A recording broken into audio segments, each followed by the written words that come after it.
looking at Module 5, we're going to identify basic facts about deployable antennas and the antenna equipment. So I'm going to quickly go over this information with you. There is the resources in the Module 5 resources of these particular devices. I suggest very highly that you go up in there, use them for our next exercise. Remember, you got to do minimum of 70%. Let's get right into the AFSC.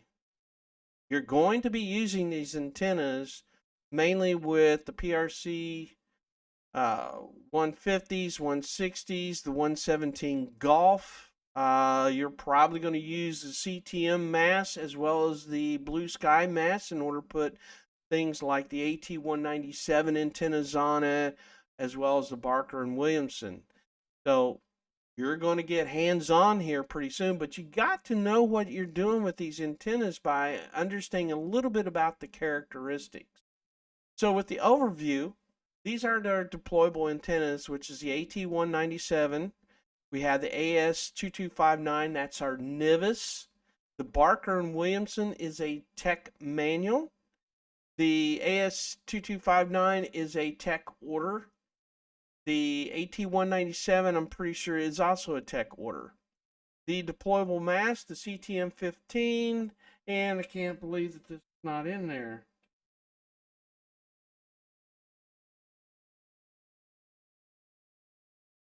Yes, those are antenna model numbers. That's what we call them in the Air Force. It's also what we, what they're called in the tech manuals.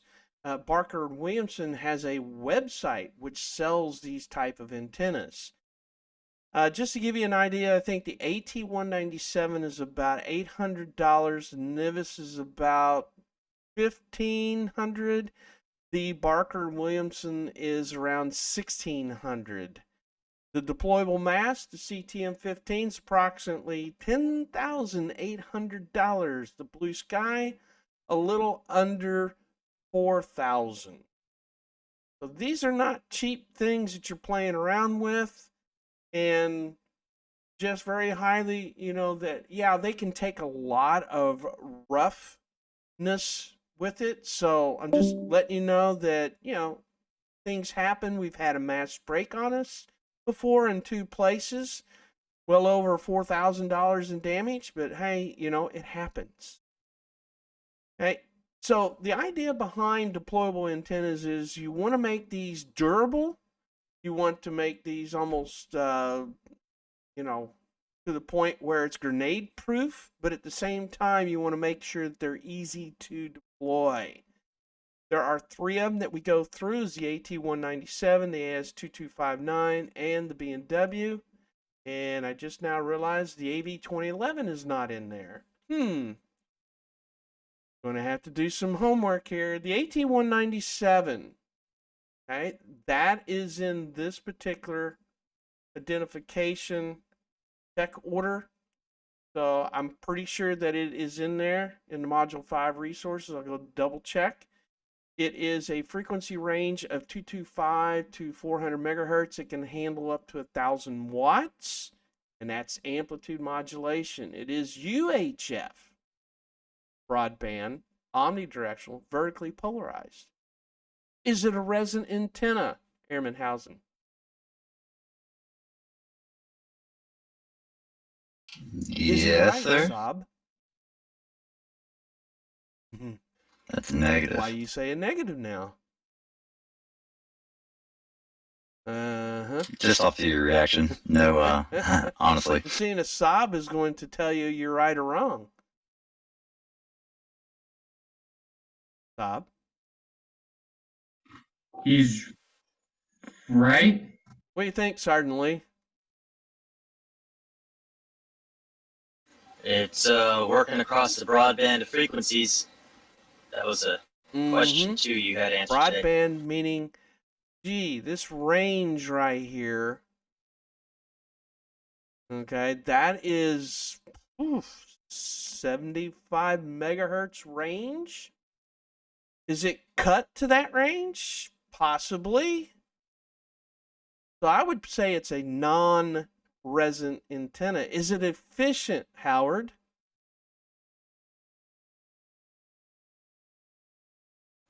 It is. Make up my mind here. Is it or isn't it?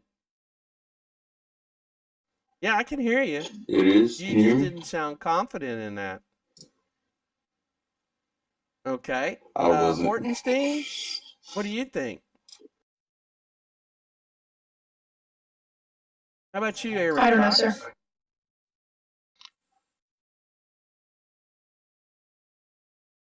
Yeah, these all fit together. Go ahead. I'm not sure. I was trying to think. Is why aren't non-resonant antennas efficient Okay, at a wide so range? it can be efficient by what?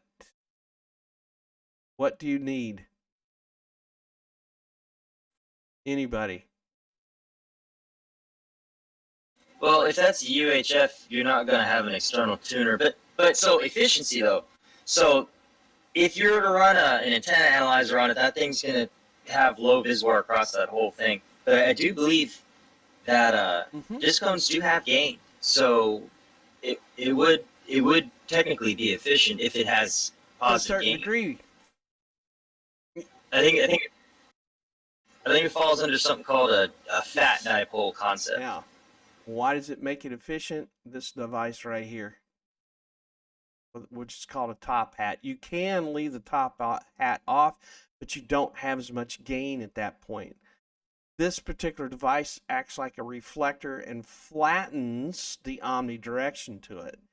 So realistically, is it efficient over the broad range? Yes and no, but you would really want a coupler inside the radio to help with that. That's just one way to do it.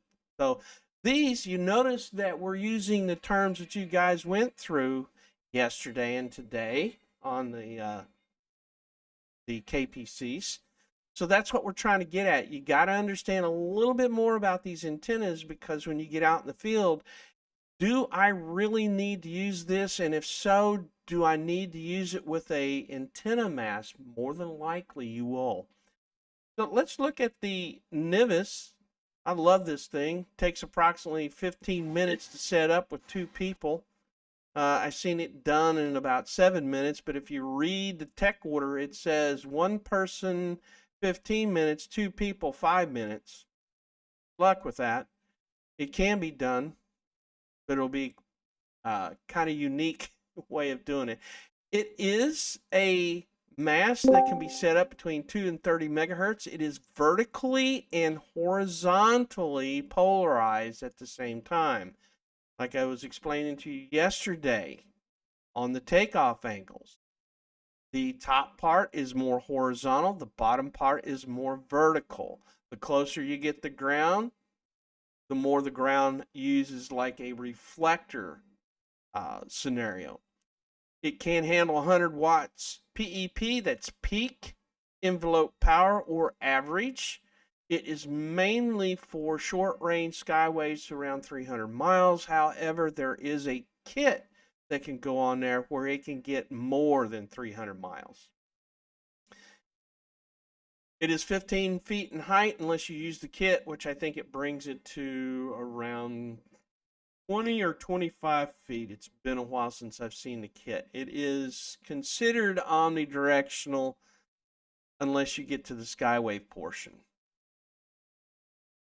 Then it becomes more bi-directional. We look at the B&W. This is a folded dipole. It is factory tuned to 1.8 to 60 megahertz. This device, point this out to you, has what we call an insulator. That's this device right here. These devices right here, which looks like ladder rungs, are actually fiberglass to prevent the touching of the antenna. But the actual leads themselves are very thin and cost about $1.60 a foot. They are molded in plastic, so if you accidentally brush up against these while they were being transmitted on, yeah, you might get a slight burn, but it's nowhere near what it could be if these were exposed. This is what we call a balun. I think it's a 4-to-1 balun on it, and this device right here is the major cost of the B&W. I think that runs around $1,000 for this balun. You can look it up on the website. This is approximately in length 90 feet. If you were to disconnect it here and disconnect it here, it would go from a folded dipole laid out, and you would have 180 feet. And if you calculated that for electrical length, that's where the 1.8 is pretty much going to. It can handle up to 1 kW, basically 1,000 watts, vertical or horizontal, depending on how you set it up. It is either omni or bidirectional. There are different configurations. That's the reason why we say it can be either vertical or horizontal or omni and bidirectional, is because of the way we can set this up. In the tech manual there, you will see the different scenarios that you can set this up with. Right now, the way it's set up with this scenario, it is a dipole, which would be bidirectional. The next one, classifications, is the CTM15. This is approximately 50 feet in height, and this is where we all came to the conclusion that most of our masts go up about 50 feet as far as deployable masts. Now, there are others out there. Some of them require mechanical devices to put them up even higher. I've seen some where they put cell tower devices on these things, and it takes a big truck, and they go up a little bit higher than that, around 100 feet up in the air. So when you take a look at the CTM15, this is a British company, so they do what we call metric, the metric systems, versus our system, which we do in feet. That's called the imperial system. So you'll see down here it says CTM9, that's 9 meters. CTM10, that's 10 meters. CTM12, that's 12 meters. And CTM15, that's 15 meters, which equates to about roughly 45.5 feet. The reason why we say 50 feet is to just round it up, because by the time you put a AT197 on it, about 50 feet. And let me tell you, when you're setting one of those CTMs up, it's all manually, grab the telescopic thing and just running it up until everything is in place. A lot of upper body strength is required for that thing. So don't be afraid of it. Okay? It can be done if you don't have the upper body strength. That's the reason why we have 2 people on the mast. So that doesn't, but everybody will be able to lift it. All right, this one is new in our inventory. You're going to have to go to the website. The website is located at the bottom of this slide. It is a Telescopic Max, just like the CTM.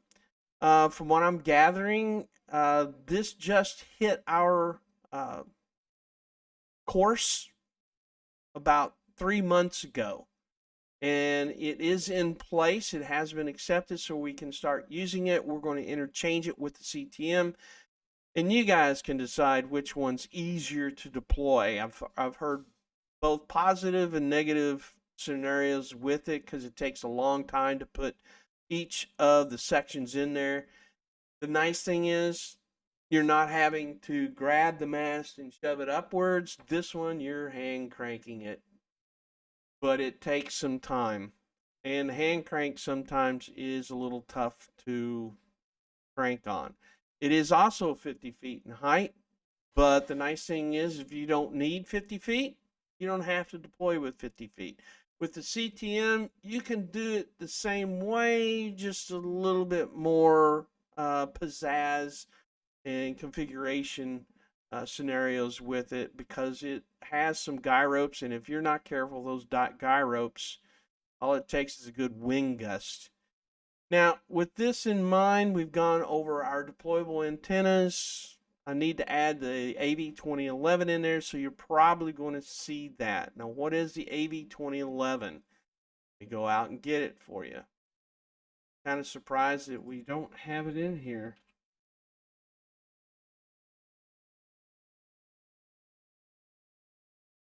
Oh, it would help. 2011 antenna.